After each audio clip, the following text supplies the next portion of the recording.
नमस्कार, जोहार, प्रणाम। मैं कमलेश चौधरी उर्फ कमलेश अकेला गढ़वा झारखंड से। आज इस वीडियो के माध्यम से आप सबों के बीच आने का उद्देश्य ये है कि जैसा कि आप सभी जानते हैं कि बिहार बंगाल के विभाजन के बाद 2000 ईस्वी में झारखंड बना, बिहार से कट के।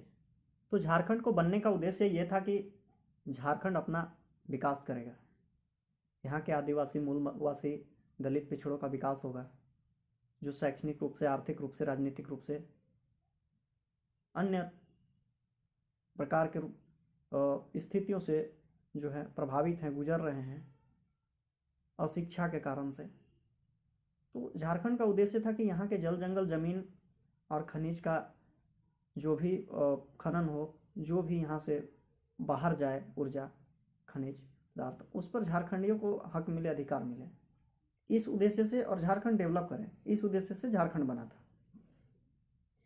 लेकिन यहाँ हम एक चीज़ और देखते हैं कि यहाँ अभी भी झारखंड पर गैर झारखंडियों का इतना दबदबा है, चाहे वो प्रशासनिक व्यवस्था हो, प्रशासनिक की बात करें, प्रशासनिक सेवा में तो पूरा का पूरा यूपी, बिहार, और जहाँ राजनीति की बात करें, सरकार की बात करें, तो सरकार में जितने भी पार्टियां हैं, नेशनल पार्टी हो चाहे स्थानीय पार्टी हो, नेशनल पार्टी जैसे बीजेपी हो, कांग्रेस हो, इन सभी पार्टियों का भी देखते हैं तो सबसे ज़्यादा सांसद और विधायक झारखंड में बाहरी सांसद और विधायक यहाँ पे बने हुए हैं।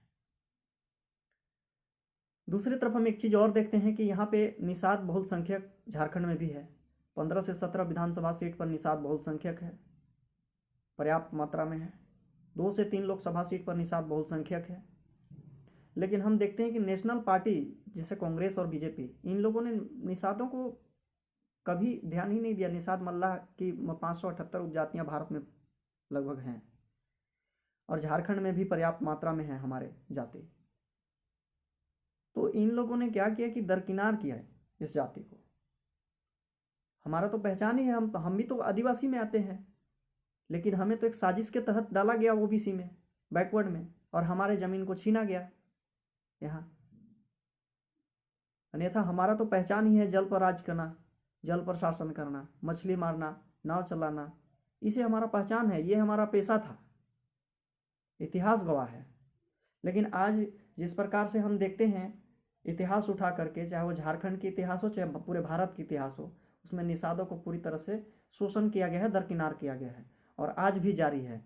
तो अब ये लोकसभा चुनाव 2024 में आ रहा है, और इस लोकसभा चुनाव के मद्देनज़र मैं ये कहना चाहता हूँ, लोगों को अलर्ट करना चाहता हूँ कि जो कांग्रेस है या बीजेपी है, ये दोनों नेशनल पार्टियाँ हैं, इन लोगों ने मलाहों को तो टिकट दिया नहीं है ना। अभी विधानसभा में अभी तक कोई हमारा जाति का कोई समाज का विधायक है, और ना ही लोकसभा में कोई सांसद है झारखंड से।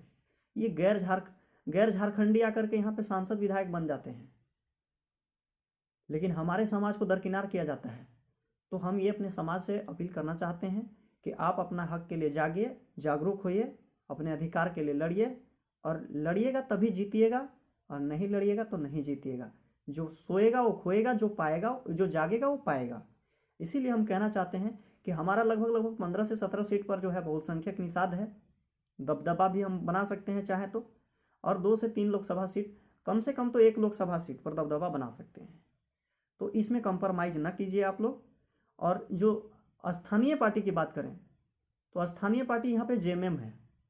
जेएमएम ने भी मलाहों को टिकट नहीं दिया, निषादों को, और अभी इसका सरकार भी है यहाँ पर। बाहरी पार्टी में बिहार का जो है आरजेडी, इन्होंने भी मलाहों को दरकिनार किया है।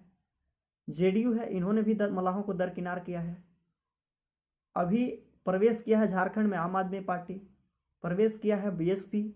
तो बीएसपी का गठबंधन ऑलरेडी जो है बीजेपी के साथ है। प्रवेश किया है वीआईपी, तो वीआईपी का गठबंधन फिर से हमको लगता है कि हो जाएगा बीजेपी के साथ।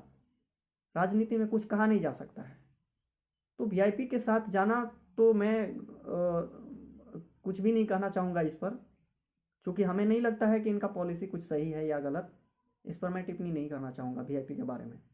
लेकिन मैं ये कहना चाहूँगा कि जो भी आप जिस भी पार्टी में कार्यकर्ता हैं, कर रहे हैं, तो आप अपना हक अधिकार के लिए लड़िए। अगर आप लड़ नहीं सकते तो बोलिए, अगर आप बोल नहीं सकते हैं तो जो लड़ रहा है उसका साथ दीजिए। हम यही आप सभी से अपील करेंगे। और 2024 का जो लोकसभा चुनाव है और विधानसभा चुनाव है उसमें झारखंड में हमें परिवर्तन चाहिए।